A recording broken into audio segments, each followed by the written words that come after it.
Hi friends, మరొక వీడియోకి స్వాగతం. ఇప్పటి నుంచి 300 మిలియన్ల సంవత్సరాల క్రితం మన భూమి మీద ఉన్న ప్రాంతం అంతా ఒకే ఖండం కింద ఉండేది. కాలక్రమేణా టెక్టానిక్ ప్లేట్స్ కారణంగా ఈ ఒకటిగా ఉండే ఖండం రెండుగా చీలిపోయింది. వాటిని లురేషియా, గోండ్వానా అని పిలిచేవారు. ఆ రెండు ఖండాలు కూడా మరిన్ని ముక్కలై ఈ లురేషియా ఖండం నార్త్ అమెరికా, యూరోప్, ఆసియా ఖండాల కింద మారిపోతే ఈ గోండ్వానా ఖండం south America, Africa, India, Australia, Antarctica కింద చీలిపోయాయి. ఆ తరువాత మన ఇండియా ఆఫ్రికా నుంచి సంవత్సరానికి 10 కిలోమీటర్ల వేగంతో ఆసియా వైపు వస్తూ అలా కొన్ని మిలియన్ల సంవత్సరాల తర్వాత ఆసియా ఖండంతో గుద్దుకోవడంతో హిమాలయాలు ఏర్పడి మన ఇండియా ఆసియా ఖండంలో ఒక భాగం కింద అయ్యింది. ఈ విధంగా ఇప్పుడు మనం చూస్తున్న ఈ వరల్డ్ మ్యాప్ తయారైంది. ఇప్పుడు ఇదంతా ఎందుకు చెప్తున్నానంటే, ఇప్పుడు మనం చూస్తున్న ఈ వరల్డ్ మ్యాప్లో అతిపెద్ద ఖండం ఉండి కాలక్రమేణా అది మునిగిపోయింది అంటే మీ యొక్క రియాక్షన్ ఏంటి? నేను అట్లాంటిస్ గురించి చెప్పడం లేదు. ఈ ప్రాంతం మన ఇండియానే ఆనుకొని ఉండేది. దాని పేరే కుమారి ఖండం.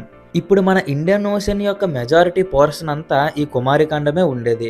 మన తమిళనాడు ప్రాంతాన్ని ఆనుకొని యువతల ఆఫ్రికాలో ఉన్న మడగాస్కర్కి, అవతల ఆస్ట్రేలియాకి ఆనుకొని సుమారు ఇప్పుడున్న శ్రీలంక భూభాగానికి 10 రెట్లు ఎక్కువ భూభాగంతో ఈ ఖండం ఉండేది.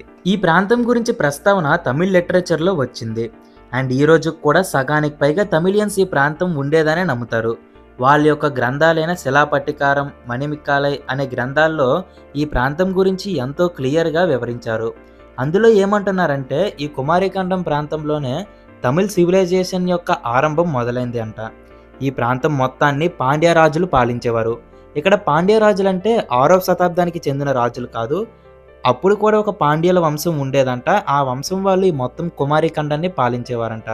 హిందూ మతాన్ని పాటించే ఈ ప్రాంతంలో ఎక్కువగా శివభక్తులు ఉండేవారు. ఇంకా గ్రంథంలో మెన్షన్ చేసిన విషయాలు బట్టి చూస్తే ఈ ప్రాంతం అంతా అడ్వాన్స్డ్ డెవలప్మెంట్తో, ఒక ప్రాపర్ ప్లాన్డ్ సిటీస్తో, డ్రైనేజ్ సిస్టమ్ ఇలా అన్నీ ఈ ప్రాంతంలో ఉన్నాయంట. మరియు ఒక్క డెవలప్మెంట్లోనే కాదు, ప్రాపర్ జ్యుడిషియరీ సిస్టమ్ కూడా ఈ ప్రాంతంలో ఉండి, మిలిటరీ, ప్రాపర్ అగ్రికల్చర్ ఇలా అన్నిటిలో ఈ కంట్రీ ఎంతో అడ్వాన్స్డ్గా ఉండేది. ముఖ్యంగా ఈ ప్రాంతం ఎడ్యుకేషన్కి ఎంతో ఇంపార్టెన్స్ ఇచ్చేది. ఇప్పుడు మనలాంటి ఎడ్యుకేషన్ సిస్టమ్ కాదు, అకాడమీస్ ఉండేవి. తమిళ్ పండితులందరూ తమిళ్ లిటరేచర్ని స్టూడెంట్స్కి చెప్పేవారు. వీటిల్నే సంఘం అని అంటారు. ఈ పాండ్య రూలర్స్కి ముందు నుంచే ఈ లిటరేచర్ మీద అపారమైన ఇష్టం.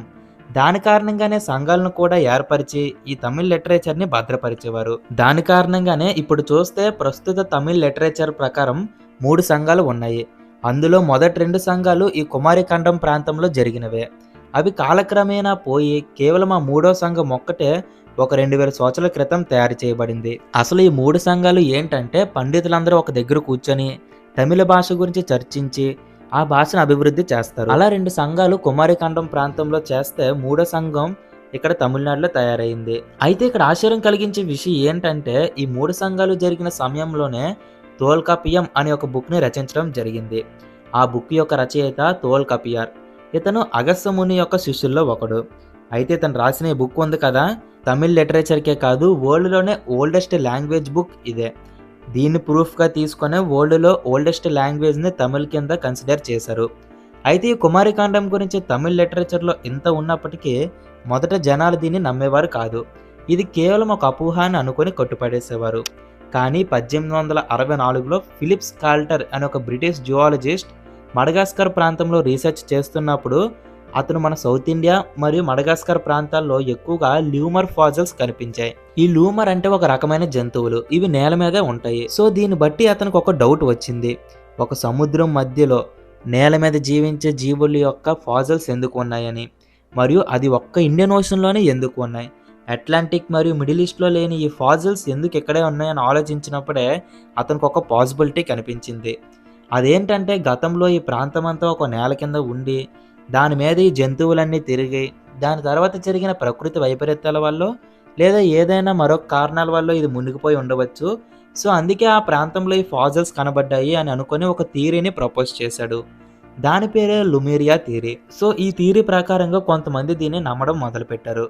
అప్పుడే తమిళ్ స్కాలర్స్ కొంతమంది కరెక్ట్గా అతను చెప్పిన థియరీ మరియు అతను చెప్పిన ప్రాంతంలోని కుమారిఖండం ముందు ఉండేది కాబట్టి అతను చెప్పిన ఆ ప్రాంతమే కుమారిఖండం అని బలంగా నమ్మడం మొదలుపెట్టారు. అయితే ఒకవేళ అది నిజంగానే ఉంటే అందరికీ వచ్చిన కామన్ డౌట్, మరి అది ఎందుకు ఇప్పుడు లేదు అని.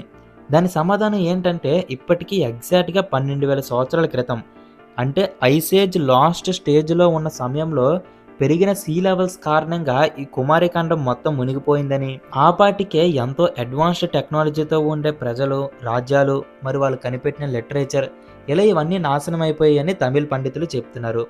అయితే ఒకవేళ ఇదే గాని నిజమైతే ద్వాపరయుగం, త్రేతాయుగం కంటే ముందే మన హిందూ మతానికి సంబంధించి కుమారఖండం అనే ఒక ప్రాంతం ఉండేదనమాట. కానీ ఇది నిజమని నిరూపించడానికి అక్కడ కొన్ని తమిళ్ లిటరేచర్ బుక్స్ మరియు ఇతను ప్రపోజ్ చేసిన ఈ థియరీ తప్ప బలంగా ఉండే సైంటిఫిక్ ప్రూఫ్స్ ఏమీ లేవు. మరి దీని మీద మీ అభిప్రాయం ఏంటి? ఈ ప్రాంతం నిజంగానే ఉందా అంటారా? లేదా మొత్తం కల్పితం అంటారా? ఏదైనా ఒకటి మాత్రం నిజం. ఇలాంటివి విన్నప్పుడే మనం ఎంత అభివృద్ధి చెంది, ఇంత టెక్నాలజీ ఉన్నప్పటికీ మన చరిత్ర గురించి పూర్తిగా తెలుసుకోలేకపోతున్నామని ఒకటి అనిపిస్తుంది. మరి దీని మీద మీ అభిప్రాయం ఏంటో ఖచ్చితంగా కామెంట్ చేయండి. అండ్ ఇలాంటి కంటెంట్ మిస్ అవ్వకూడదు అనుకుంటే మన ఛానల్‌ని సబ్స్క్రైబ్ చేసుకోవడం మర్చిపోకండి. మరొక వీడియోతో కలుసుకుందాం. బాయ్.